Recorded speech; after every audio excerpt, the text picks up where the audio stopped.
So this was going to be a stretch and sweep video that I had started recording on Wednesday last week, so a whole week ago, and I wanted to do it as like a video log thing of my stretch and sweep, and then I'm no longer pregnant anymore, so it, I guess, didn't become a stretch and sweep video. I really wanted to do like a labor and birth video thing for both YouTube and for myself, and so I had a record of it, but things happened so quickly and I had a 2-hour labor and it was, no one even could get a phone out. Like, it just happened way too quickly, which is kind of good. I'm really happy. I'm like not mad about that at all. So I thought I would put together what I do have, and so how the stretch and sweep became having a baby. For some reason, Ben thinks that Gold Digger is my theme song. It's just funny, you're one of those kids that haven't for 18 years. And he insists on like playing it while I do this video because it's our theme song. Okay, it's enough. So I was gonna do a video anyway today because I have an appointment, stop it, with a midwife for a stretch and sweep. And as of this morning, I think that I'm leaking my waters, but I could be peeing myself and just hoping for the best, but I don't know what that means. Shut up. I don't know what that means. So I thought I would film it anyway, because does she still give me a stretch and sweep? Is it like irrelevant now? Okay. What's going on, Rosie? I just had a stretch and sweep still. Is that angle really non-flattering? I'm trying to get your head. Oh, okay. It's a big head, so it's So what are we going to do for us today? The midwife said we could go to the beach and eat fish and chips. Well, not fish for me, but chips for me. Yes. And if nothing happens today and there's like no real contractions, then I'm going to the hospital tonight to see what's happening. But we're going to the hospital today, now, to just check the baby's okay, because she hasn't been moving very much. But so it was Wednesday morning, my waters had started leaking, I had my stretch and sweep appointment, and I went to my appointment and got my stretch and sweep, and I said at that appointment that I was feeling maybe like reduced movements, not like crazy, she was still moving, but maybe slower. And the midwife said to me, if I feel like something is not right, then I should go to the hospital just to get checked, and keep in mind that I was 10 days overdue, and their policy is that at 10 days overdue they induce, so they wouldn't want me to leave, so keep that in mind. But they can't force me to do anything. So I went to the hospital anyway because I just thought better safe than sorry. And they were mad at me for not booking my induction, but put me on monitoring anyway, and I stayed there the entire night. Going up or down? Down. I don't know. I don't know either. I think we're going up. We had a stretch and sweep. And I now, didn't. no, Ben didn't have a stretch and sweep. I had a stretch and sweep and it was not that bad. Level 2? What's the name? I don't know. Level 2. Oh. Mezzanine. I don't know. Oh, mezzanine. Do we need to go this way? I don't know. No, you need to go level. Let's go to ground. Let's go to ground. Let's go to ground. What's going to happen when you're actually having a baby? When you're in labour? Anyway, I had a stretch and sweep. You only have a baby in the car park. And what are we doing? We're going for a trace? A trace? To check the baby's... What? We are lost in the hospital car park. Oh. Okay. What's the sign say? No, let's go down. No, to 1. There, look. Ground. Link for the hospital. Oh, yeah. Okay. When we get to the hospital, we're doing a trace to check the baby's movement, but we're not staying here, hopefully, as long as everything's okay. And then Hopefully there will be a baby in One. a couple of days or To so. hospital, one. Okay, that's all. We've got it figured. We're going to the right place. There we go. Press the button when every time I feel something. Is that what she said? She said press the button when you feel a baby move. I don't know if it's like every thing. I don't know.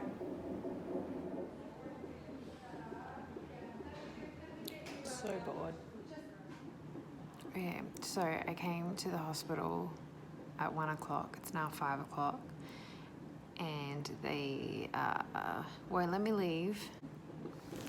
Got me on a birthing ball. Just chilling. I'm just waiting. I wish I'd done something about my eyebrows. Look at this.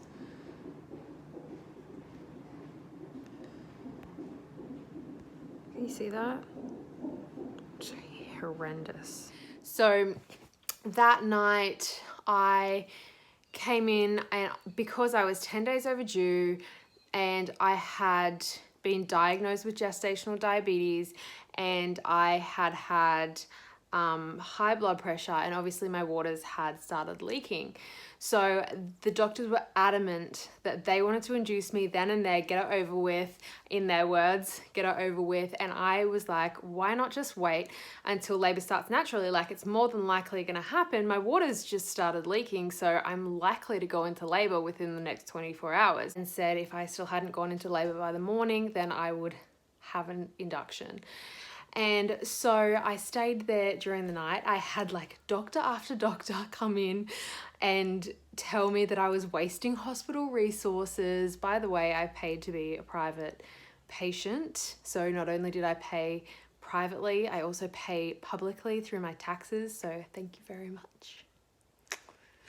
And I had people telling me that doctors telling me that my placenta was going to degrade, and if I didn't be induced by the morning, which I thought was just ridiculous. Like, why not just wait? So cute.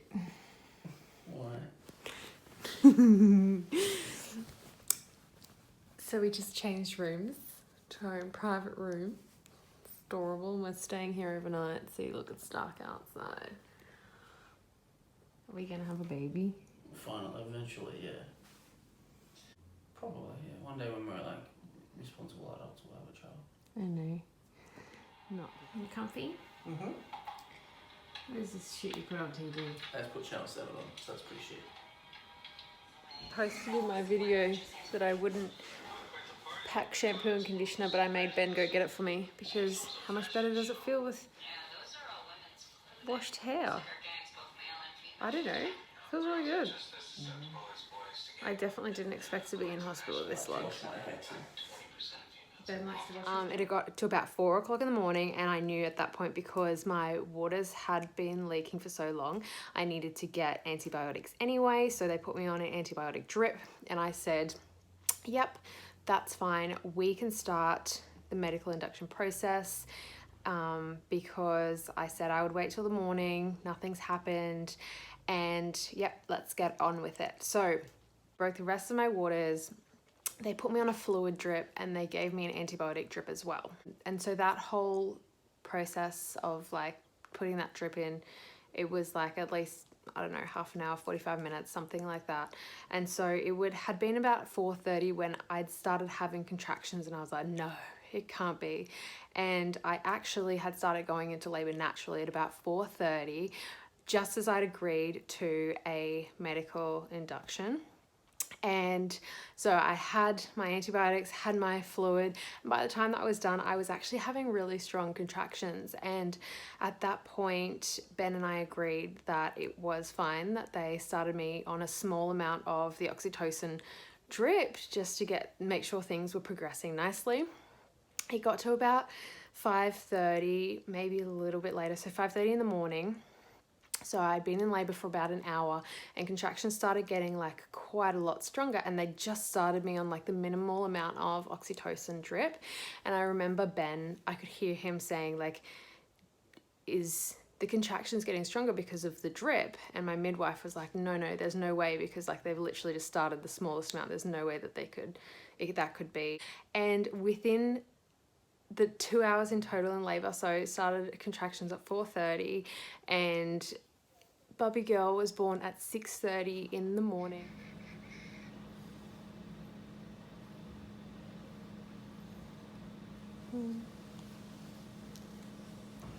It's pretty cute. Very cute.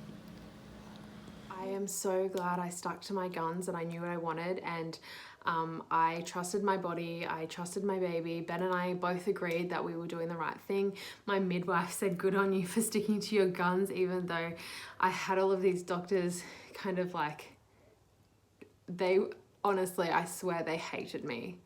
They were like, this stupid girl, can she just not get it over and done with? Do you think she was booby?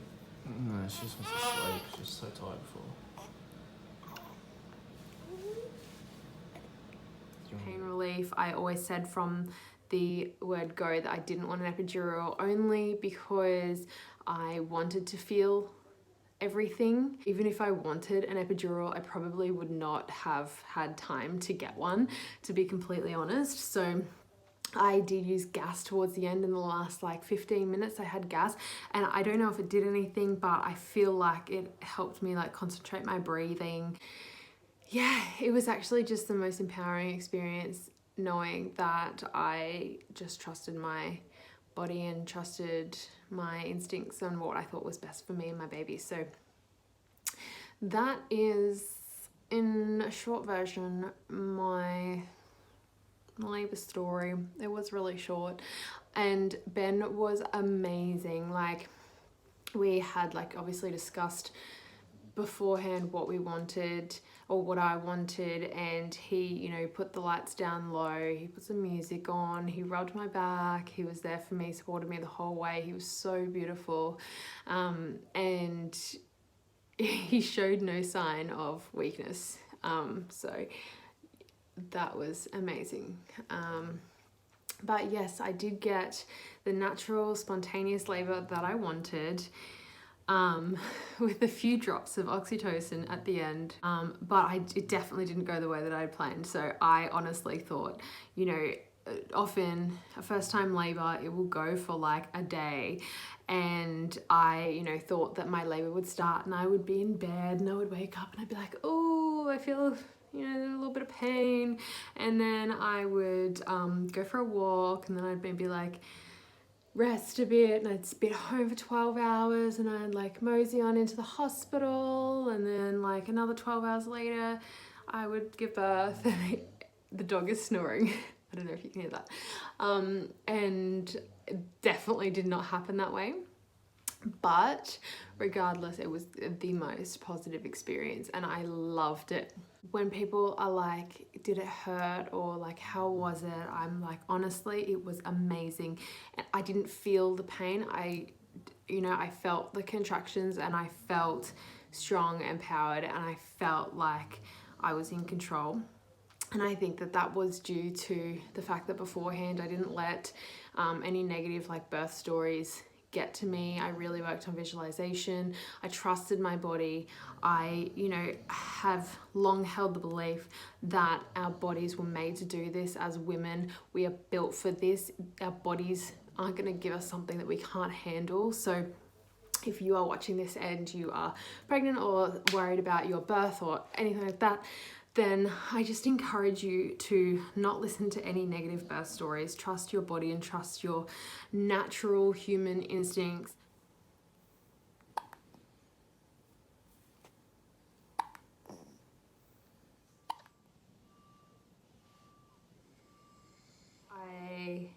I wish that I had at least a photo or something, but honestly, we had no time whatsoever.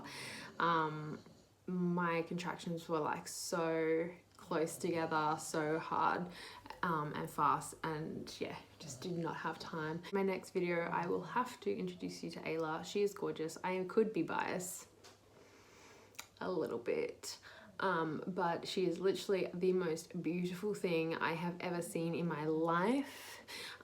As soon as they handed me her, it's a baby, and apparently that was really funny for the people in the room. I mean, I don't know what else it was gonna be, but it was like that moment of realization that I had a baby and it was real. I don't know if that's normal. It was all a hypothetical situation until I actually had evidence. And that was my evidence. Please leave any comments or anything below, or ask me any questions. I'm more than happy to answer. I know that I only quickly went over it, so if you do have any questions, please let me know. I'm more than happy to chat about it. Definitely had a beautiful positive experience, so if you are looking for positive birth stories, I feel that mine is one of them. Thank you guys for watching, and I will definitely be making another video soon.